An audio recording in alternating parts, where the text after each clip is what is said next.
Nam Mô Bổn Sư Thích Ca Mâu Ni Phật. Kính thưa quý vị và các bạn, trong dòng chảy của cuộc sống, chắc hẳn không ít lần chúng ta tự đặt cho mình một câu hỏi giằng xé. Vì sao có những người cả đời sống hiền lành, siêng năng làm thiện, không chửi mắng hay ra tay hại ai bao giờ, nhưng cuộc sống vẫn muôn vàn lận đận, gia đình chẳng được an yên. Có người rơi vào bế tắc rồi sinh tâm hoài nghi quy luật nhân quả. Nhưng dưới góc nhìn của Phật giáo, phước đức không tự nhiên mất đi, cũng không phải trời Phật bất công. Điều cốt lõi là phước báo, chúng ta vun bồi thì ít mà lại vô tình để tổn giảm mỗi ngày qua sự vận hành vi tế của tam nghiệp, thân nghiệp, khẩu nghiệp và ý nghiệp. Hôm nay, xin mời quý vị cùng lắng lòng quán chiếu bản chất của tam nghiệp qua những câu chuyện đời thực và các tích điển Phật giáo lưu truyền hơn 2.600 năm qua, để cùng nhận diện và chuyển hóa nguồn năng lượng tiêu cực trong chính mình. 1. Bản chất của khẩu nghiệp. Cổ đức có dạy, thân bệnh do ăn uống bất cẩn, họa nghiệp do lời nói thiếu chánh niệm. Lời nói tuy không hình không dáng, nhưng tổn thương do nó gây ra lại khắc sâu vào tâm thức người khác. Phật giáo chỉ rõ 4 dạng khẩu nghiệp bất thiện thường gặp: vọng ngôn, nói dối, lừa gạt, bịa đặt, xuyên tạc sự thật để mưu lợi cá nhân hoặc che giấu lỗi lầm. Bỉ ngữ, nói theo dệt, thị phi, thêm bớt câu chuyện, bàn tán việc riêng tư của người khác khi chưa tỏ tường thật hư, tạo sóng gió cho thế gian.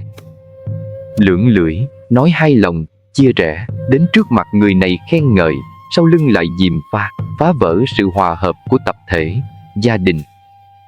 Ác khẩu, lời lẽ thô tháo, cay nghiệt, dùng từ ngữ độc hại rủa xả, hạ bệ danh dự, làm tổn thương sâu sắc đến tâm hồn người nghe. Người phát ra những lời này được gọi là chủ nghiệp. Lời thốt ra tưởng như gió bay, nhưng nghiệp lực thu về lại âm thầm thiêu rụi năng lượng an lành của bản thân và ảnh hưởng tiêu cực đến con cháu. Tại một vùng quê, có người phụ nữ tên Mới. Bà là người siêng năng đi chùa, cúng bái lễ Phật rất chu đáo. Thế nhưng, bà Mới lại vướng phải một tập khí xấu, thích soi xét và phán xét chuyện thiên hạ. Mỗi khi trong làng có gia đình gặp biến cố hay con cái vướng vào bế tắc, bà lại đi khắp nơi thì thầm, ăn ở làm sao thì mới gánh hàng như thế. Khi cô gái trẻ nhà hàng xóm mắc bệnh nặng, bà Mới lại rỉ tai người khác rằng gia đình đó ăn ở thiếu đức. Những năm tháng về sau, dù bà Mới vẫn đi chùa tích đức, nhưng gia đạo bắt đầu xáo trộn. Người chồng vốn hiền lành lại sa vào cờ bạc, các con làm ăn liên tục thất bại, vợ chồng xích mích rồi ly tán. Bà quỳ trước bàn thờ Phật khóc lóc, than than trách phận sao ăn ở hiền lành mà không gặp lành. Bà không quán chiếu được rằng những lời thị phi, phán xét cay nghiệt phát ra hàng ngày chính là ngọn lửa khẩu nghiệp âm thầm đốt sạch công đức tích lũy, phước tụ từ việc cúng bái không bù đắp nổi lỗ hổng do khẩu nghiệp tạo ra mỗi ngày. Trong kinh điển Phật giáo có ghi lại câu chuyện về một vị tỳ kheo trẻ tuổi thời Đức Phật Ca Diếp. Vị này thông minh, tụng kinh rất hay. Trong giáo đoàn lúc ấy có một vị tỳ kheo lớn tuổi, giọng độc khàn và chậm chạp. Vì thiếu chánh niệm, vị tỳ kheo trẻ đã phát ngôn một câu giễu cợt. Giọng tụng kinh của sư nghe chẳng khác nào tiếng chó sủa. Vị tỳ kheo trẻ không hay biết rằng vị tỳ kheo già ấy là một bậc thánh A-la-hán. Khi được nhắc nhở, vị tỳ kheo trẻ hoảng sợ, lập tức quỳ xuống chí thành sám hối. Nhờ sự sám hối chân thành, vị ấy không bị đọa vào địa ngục. Tuy nhiên, quả báo của một câu ác khẩu, xúc phạm bậc thánh vẫn chiêu cảm. Vị ấy phải sanh làm loài chó suốt 500 kiếp liên tiếp. Một lời nói vô tình nhưng mang năng lượng coi thường, khinh miệt có thể tạo nên nghiệp lực dai dẳng qua nhiều đời kiếp. 2. Bản chất của ý nghiệp. Kinh Pháp Cú, Đức Phật dạy, ý dẫn đầu các pháp, ý làm chủ, ý tạo, thân và miệng chỉ là công cụ thực thi, còn dòng suy nghĩ trong tâm mới là gốc rễ khởi tạo nhân quả. Ý nghiệp là loại nghiệp vi tế và nguy hiểm nhất vì nó ẩn sâu trong bóng tối. Không ai nhìn thấy để khuyên răn hay ngăn chặn bạn, ngoài chính sự thức tỉnh của bản thân. Ý nghiệp bất thiện khởi sinh từ các gốc rễ: tham dục, muốn chiếm đoạt, khởi tâm thèm khát, ganh tị với tài sản, danh vọng của người khác, âm thầm mong người khác bị mất mát. Sân hận, trù ếm, oán hận, ôm giữ sự giận dữ, nuôi dưỡng lòng thù oán và ngầm mong muốn người khác gặp tai họa, gục ngã, si mê và tà kiến, phủ nhận nhân quả, coi thường đạo lý, tự lừa dối rằng suy nghĩ kín đáo trong đầu thì không có hậu quả, đố kỵ, bất an trước sự tốt đẹp, bức bối trước thành công của người khác, cầu mong sự sụp đổ của họ, suy diễn độc hại, nhìn cuộc đời bằng sự ngờ vực, biến lòng tốt của người khác thành mưu hèn kế bẩn trong tâm trí mình. Anh Minh là một quản lý tài năng. Bên ngoài, anh luôn tỏ ra lịch sự, hòa nhã với đồng nghiệp, nhưng bên trong dòng tâm thức lại là cả một sự giằng xước. Khi một đồng nghiệp trẻ tuổi hơn được cất nhắc lên vị trí cao hơn, anh Minh bề ngoài chúc mừng, nhưng trong lòng trào dâng sự căm hờn và đố kỵ. Hằng đêm, anh liên tục suy nghĩ, ngầm cầu mong các dự án của đồng nghiệp bị thất bại, mong cho người đó phạm sai lầm để bị bớt chức. Mỗi khi người đó gặp rắc rối, trong lòng anh lại dấy lên sự hân hoan thầm kín. Anh Minh không chửi rủa, cũng không ra tay gài bẫy hại ai. Nhưng sau 2 năm sống trong sự ghen tị và trù ếm ngầm đó, năng lượng của anh sụt giảm nghiêm trọng. Anh mắc chứng mất ngủ mãn tính, tâm trí luôn hoài nghi, bất an. Sự mệt mỏi trong tâm thức dẫn đến hàng loạt sai sót trong công việc, khiến anh dần mất đi uy tín và cuối cùng phải nghỉ việc. Đó chính là sự chiêu cảm của ý nghiệp. Không cần ai xử phạt, chính ngọn lửa đố kỵ ngầm trong tâm trí đã tự thiêu rụi sức khỏe, năng lượng an lành và phước đức của chính anh. Trong kinh điển ghi lại câu chuyện về một vị tiên nhân tu tập trong rừng sâu, đã đạt đến các tầng thiền định. Một hôm, nhà vua cùng quân lính đi săn và đóng trại gần đó. Do các phụ nữ mãi nghe tiên nhân giảng đạo mà quên phục dịch, nhà vua nổi giận, ra lệnh cắt tai, cắt mũi của tiên nhân để thử lòng nhẫn nhịn. Vị tiên nhân tuy thân thể chịu tổn thương, nhưng tâm ngài hoàn toàn bất động, không khởi tâm oán hận. Tuy nhiên, các vị đạo sĩ học trò khi chứng kiến cảnh tượng ấy đã khởi lên ý niệm sân hận cực kỳ mãnh liệt đối với nhà vua và kinh thành. Đức Phật dạy rằng, chính lực lượng ý nghiệp sân hận tập thể khủng khiếp ấy đã chiêu cảm thiên tai, mưa cát độc đổ xuống chôn vùi toàn bộ vương quốc đó thành sa mạc.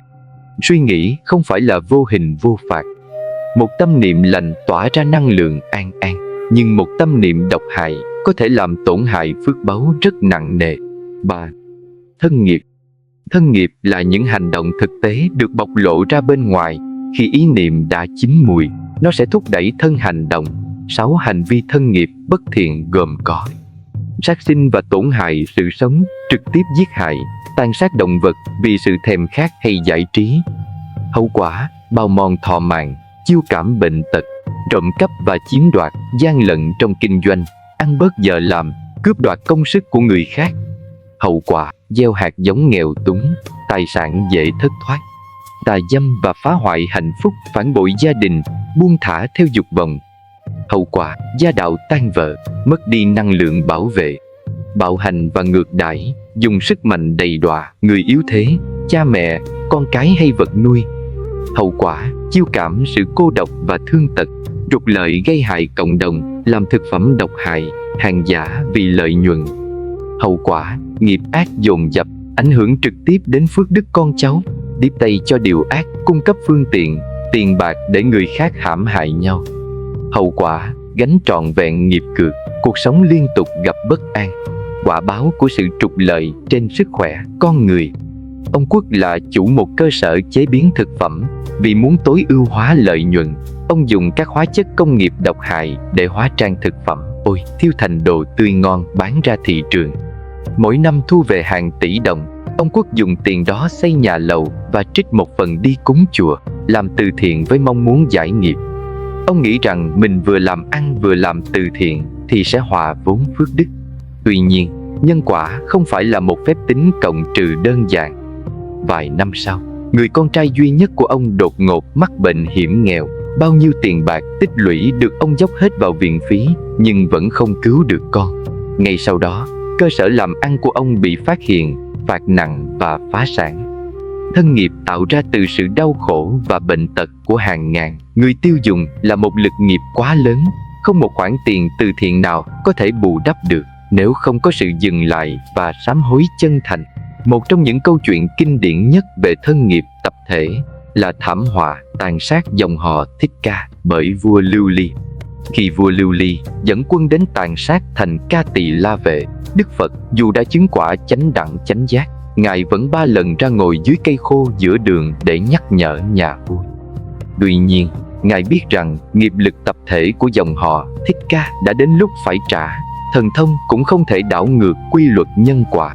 Đức Phật giải thích nguyên do nhiều kiếp trước, người dân thành Ca Tỳ La Vệ từng sống tại một làng chài.